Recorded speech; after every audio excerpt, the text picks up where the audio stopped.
Yeah. At least it's not 8. It's not 8K. All right, so we're back now on Team Oil Drop here, and I'm probably just in the camera right here. But we're going to have Kara, if you didn't see episode 1, this is episode 2 now, but Kara was a medic in the Air Force, and Ruben is currently a medic on my team. He's a 68 Whiskey combat medic. Barely. Barely. Yeah, but both of them have extensive experience in the medical world, and they're going to go through this bag here in a second, which is a bag I keep in my truck, and talk about all the different purposes of what these items are. Now, for many of us, this might be overkill equipment, especially if you have no experience in the medical world, but a lot of this equipment can and very likely will save a life one day, whether it be me in my truck or anyone else on the road who has a similar setup. But this is one of those scenarios where it's better to have it and not need it versus need it and not have it. You don't want to be in an accident or be involved in an accident where you can't help at all. And again, like we said multiple times in the last video, it's not your responsibility to help unless you're in like your medical services, but you might find yourself in that situation. So without further ado, Kara's going to open up this bag here, which was provided by MedTac, and we will talk in detail here in a little bit about that, and I'll link it below, but it's a very nice bag. All right, so here we have a variety of seatbelt cutters, as well as what is it? How do you want to describe this? Glass breaker. Glass breaker. Very effective. Yeah. All right, and this is a seatbelt cutter. This is usually what we use in the Army. It comes in our kits. Right. It's very sharp. Oh, sorry. Very sharp. As you're using it, you might want to make sure that you're not cutting anywhere close to skin, because it will cut skin. Yeah, right? Razor sharp. Yeah. So its purpose is to slice right through a seatbelt. It does. Same thing on the bottom of the glass breaker we were showing earlier. Yeah.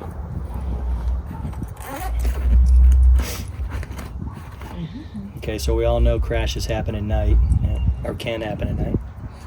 Yep, headlamps. Once the lights go down, which is what I like to say about the sun, once the sun goes down, everything becomes exponentially more difficult.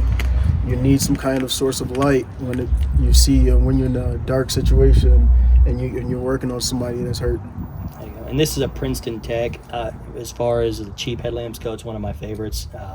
It goes on the head. You need your hands free. Yeah, very so true. Headlamp is key, and well, you guys DIY, but headlamps are key all the time.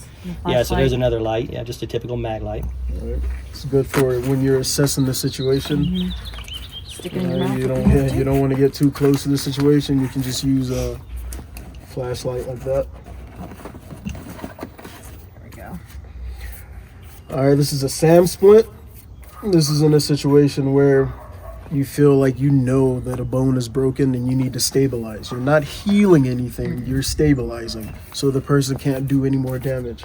Or in the very least, before they move their limb, this is there to remind them that, hey, you're broken.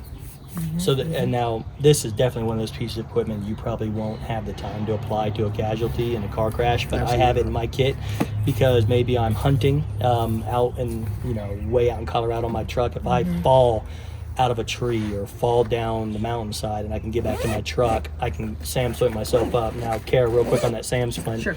Once you apply it to your arm, you're also wrapping. You have to wrap. You need some kind of bandaging to wrap. So if Ruben, correct me if I'm wrong, but it's got aluminum inside of it. It does. Yeah, it's got a flexible aluminum panel that maintains the foam shape, and then you will wrap it to secure your arm. Yeah, you want to contour it to the limb basically, and then wrap it tight so it stays mobilized. All right, and it's not limited to just the arm like you just saw. You can cut pieces of this off, like a finger maybe. Oh, that's right. You can use it to splint your finger as well. Yeah, for sure. Probably something we should have covered in the very beginning, but we'll cover now. Go ahead, Kara. Yeah. So these are just little battery-powered road flares. Talking about scene safety here. Yeah, so these should be placed, I'd say, from the scene of the crash. In my opinion, if it's a night crash, I would place these probably in sequences of 50 meters, 25 to 50 meters or yards behind your vehicle, so oncoming traffic knows there's an issue. And I've got 4 of them in my bag. And a perfect story of this, when I was just driving through Colorado at night a couple weeks ago, I was going over an overpass in Pueblo, Colorado, meth capital of the world. And I thought that was Arkansas. yeah, well, and when I was going over this overpass, I saw this really cheap little great value road flare that this guy was waving. This overpass had no shoulders. It's a 75-mile-an-hour interstate, and this guy was just occupying a right side of the lane because his minivan broke down. He's waving a road flare. Oh. And the road flare wasn't even bright, but that was such a dangerous situation for anyone. Even if you tried to pull over and try to help there, you are canalized. What's the word? You're squeezed. You're squeezed into an area that is a funnel of death, basically. Pretty So much, It's hard to make adjustments once you're in there. Yes, yeah. As a driver, as oncoming traffic, and we all know drivers are distracted all the time. That's what I was going to say. Assume every driver is texting. Yeah, exactly, absolutely. I even told them at one point that I wore a PT belt out at night and pulled up on just a guy who needed help with his, like, not help with his tire, but like broke down. I just want to make sure they were okay. Yeah. But it was on the highway, so I was like, ooh, safety belt. Yeah, consider yourself invisible to all Yes. other oncoming Absolutely. traffic at night. So reflective belts, headlamps, and road Yes. flares / battery things. A vest is a great thing. Bright neon colored. Yeah, Absolutely. reflective. Construction yeah. equipment if you Yeah. can get your hands on it. All right, what else we got there, Karen? Oh, the most important, Yep. If you're in the battlefield for sure, but Yeah. this is a tourniquet. some cats. All right, Open you can. one up, Karen. They're designed. Well, the newest tourniquets are designed that you can put it on yourself if you are in an accident, or if you have 2 hands available, you can put it on someone Put it else. on my right arm so people understand So- how this works. So exactly. With the tourniquets, you just want to place it high and tight. Right? All you need in order to put on the tourniquet is to see some kind of bleeding on that person's arm. Right? You don't even need to visualize actual blood coming up from the arm. You just need to see evidence of pooling right, on the ground or somewhere in their shirt. Put a tourniquet on, right? Because at this point, we're talking about preventable deaths. Go, you can tighten it down. So Oh, okay, I was like, no, I don't want go to do ahead. it really tight. No, that's fine. So I mean, the if you do it well enough, it's not going to be a comfortable situation for the person that you're doing it to, but it will save their lives. Yeah. So the idea is, let's say somehow my wrist, or maybe I have wrist trauma, or I'm just profusely bleeding out of my, somewhere down here, and she on the scene sees that. Well, this is going to cut off the blood supply to that area. So tourniquets are for stopping bleeding in extremities. Now, again, and I want to say this 1,000 times, but please, as a viewer, know this is not your responsibility. But it's important to understand how these work, especially if you carry these in your own Tacoma. All right, take it off. My muscles. Yeah, but it's important to understand what these are and how they work, because you could save your own life or a family member's life one day. This is very important to know in general, because especially if you are, well, just really anyone, but if you're a hunter or you love to go shooting or, shoot, bow or whatever it may be, you never know. Yeah. And just so many things that can happen in society. Like, this is an awesome tool to have. Like, I have a few of them back at home. I keep them around the house. Yeah, here. exactly. Yeah. One in my car, always. One Yeah. in the house where I always know to grab it if need be. These are just really nice to have. And this is a cat tourniquet. These aren't going to break. They're The very standard stable. in the It is the military standard, for yeah, sure. For Yeah. sure. These aren't going to break. I've seen some metal ones and some just If different you old ever school see ones. pictures of guys and gals in uniform, especially like overseas in Afghanistan, Iraq, Deployments, yep. you'll see either in their pants pocket at the bottom along their shin or in their shoulder pocket, you'll see this little red tab sticking out. The idea is it's reminding everyone around them there's a tourniquet on them in case we took indirect fire or a mortar round, shred some guy's leg and he's unconscious. Well, the patient already has a tourniquet on him that you can use. Yeah. So that's the idea. Yeah, Keep in mind, like we said, the combat, this is probably the most important tool. absolutely. In the civilian world, blunt force trauma is probably what's causing most of the injuries that lead to death, right? However, people do get penetrative trauma in the civilian worlds and car accidents. So that's why you want to have a tourniquet on you in order to treat something like that. All right. And now remind me, Curlax or just basic gauze? Just basic gauze. This Yeah. one's Curlix, right? Curlix, yeah. Gauze roll. And we have one that is like just a compressed level compressed gauze. Sure, yeah, so. About the same amount of gauze as the Curlex. And me personally, I like to have both in whatever bag I'm carrying, just because they have different utilities. This helps, other than with just bleeding, you can use it to immobilize like something that has penetrated somebody's body and is still sticking out. You need a bulky dressing. Like people have probably seen in like Grey's Anatomy and stuff, and in real life. But like, let's say you drove through a fence and somehow one of those pickets made it through the car or a branch, and through your shoulder, you, as either the casualty or the first responder or EMS, are not going to be pulling that out. Do not do that. Yeah, because that could do what?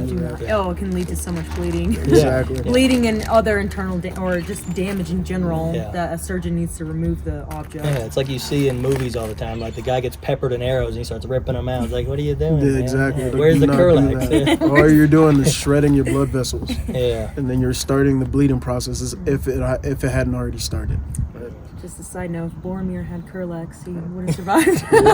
So in those situations, 2 Curlexes around whatever that penetrative object is, just to keep it immobilized, and try your best not to move that person. Here's the gauze wrap that we were talking about with the SAM splints. Exactly. That you would mobilize or immobilize. I keep saying the wrong one. Immobilize. Mobilize that broken. Mobilize that broken. So yeah, it's just a classic ace wrap, all right? And if you don't have ace wrap, that's another time that your Curlex can come in handy. You can just use that to wrap around the SAM splint. Yeah. Okay, so here's some other good bleeding stops here. And then this one as well, and then this is the what was it, the gauze that I was talking about. So you don't need to have, but it's nice to have both kinds right here, the Curlex and then the compressed gauze. Yeah. As far as brands go, you probably won't find, a lot of this is North American Rescue, but you won't find this readily available without paying a hefty price. Right. What I'll do in the comments, I'll link below what we think, these two think as medical personnel is the best equivalent that you can find, readily accessible, like on Amazon, things like that. Is it made in the same factory? Likely, but when it says North American Rescue on it, it's probably going to have a much higher. Yeah. All right, what else we got here, Cal? Gloves. Yeah, if you got time. Absolutely. BSI, body substance isolation. Right. So we're talking about preventing infection. Well, you don't want to get someone else's blood on you if you can prevent it. You don't want to be swimming in their own blood, because you never know what they may or may not have. Yeah. Especially in her situation, she was talking about ripping the door handles off. Yeah. She might have sustained some cuts. Absolutely. Whatever she has, whatever the casualty has, you don't want any contamination going either way. Yeah, because you never know, that person might have a disease that's transferable through body fluids. Yeah, there's always those chances. Yeah. It's hard to think about in situations like that, but it's actually very important. Right? I'll cover this one right here, the hemostatic dressing. Right? So it works in compass with these two right here, right? And that's we talked about compressible hemorrhage and basically hemorrhaging on the arms, like bleeding on the arms or the legs. When you have hemorrhaging in junctional areas that you can't get to with a tourniquet, junctional, like your neck, meaning, your neck, your armpits, your your groin, or the fold between your glute and your hamstring. Right? When you have those kinds of when you have bleeding in those areas, that's when you can use your combat gauze, right? And with this, you want to get this gauze as close to the source of the bleeding as possible, and it's very difficult. And that's exactly when you need your gloves, because you're actually digging into somebody. You're literally poking it into them, trying to stop the bleed. And then pressure. the same disclaimer again, we're just talking about what this equipment does, but please don't go gloving up. Don't try it. Don't stick your fingers in anything. It's not your responsibility, but if the day comes where you're saving your family members' lives, it's good to understand these things. Yeah. What else is in the bag, if anything? That's pretty much it. I mean, there is these. Oh yeah. Okay. Yeah. So explain these, Ruben, please. So chest seal, essentially, right? So you treated the bleeding, and let's say you know that they're talking to you, so you know that they're able to breathe, right? I'm showing the picture. But we're talking about blunt force trauma, or sometimes, especially when you have penetrative trauma, right? In the Army, this is very common, especially when we're talking about IEDs, right? However, a lot of civilian accidents can mimic what IEDs would look like, So it's important to have a chest seal on you. Essentially, all you're doing, if you see somebody having trouble breathing, you want to expose their chest to see maybe something has penetrated their body in a way that you can't see from just looking at them. Once you've seen that hole in the chest or in the torso, so we're talking about like belly button to the base of the neck.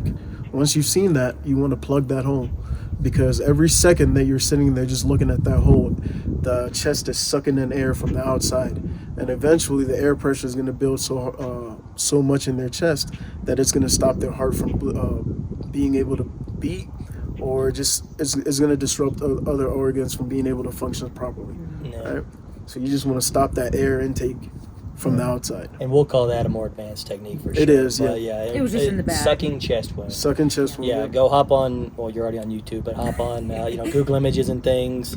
What's your disclaimer? Yeah, you'll see some bloody things probably. But sucking chest wound is sucking, not sunken, but sucking. Sucking chest wound is literally sucking. Yeah. And you apply that on the exhale when the chest is falling, right? For me, the most important cue is to just clean the area and throw that thing on there. Okay. If you can get them to exhale before doing it, perfect. But stop that process from happening. Yeah. Yeah. And then which you can use in conjunction with a needle decompression, a needle NCD. Right, and so for me, as you start going into the body, now you're talking about very invasive techniques, right? You better make sure 911 has already been called, and you have absolutely no choice before you start talking about needle decompression. Yeah. We won't go into detail on needle decompression, but that's another fun thing to look up on YouTube, etc. But it's basically creating a alternate exhaust hole for trapped air in your chest cavity to escape by punching a pin size, like ballpoint pin size hole, usually third intercostal space between your ribs. So very comfortable for the patient. Love it. Yeah. If you are interested in this information, go on Deployed Medicine. DeployedMedicine.com is going to have all this information right there, and you can learn exactly how the military does its combat medicine, and you can apply some of these concepts to the civilian world, especially in really bad accidents. Yeah. Or just join the army. Oh my God. Free training. Yeah, Free training is true. So I guess in closing comments, other than thank you, Kara and Ruben, for coming onto the show here. Guys and gals in the comments, please give us your experience and thoughts. Give them a thank you, please. If you like this content and want more of it, give us a like also. That keeps the channel healthy and alive. But much appreciated for you guys coming out.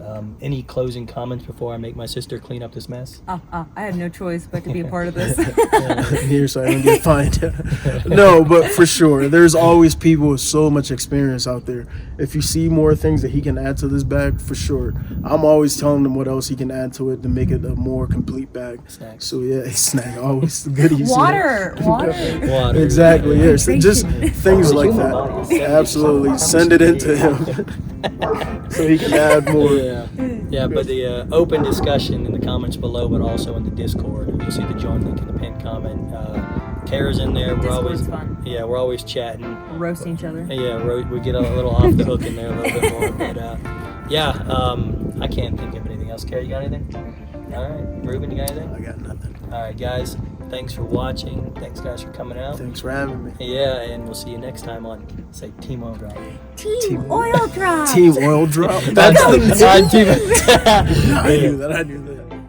Hey, thanks again for watching. That sums up our medical coverage for the channel, at least for now. If you want Kara or Ruben back, just tell us below. And also tell us about any experiences you've had in crashes on the road. I mean, the more information shared, the better.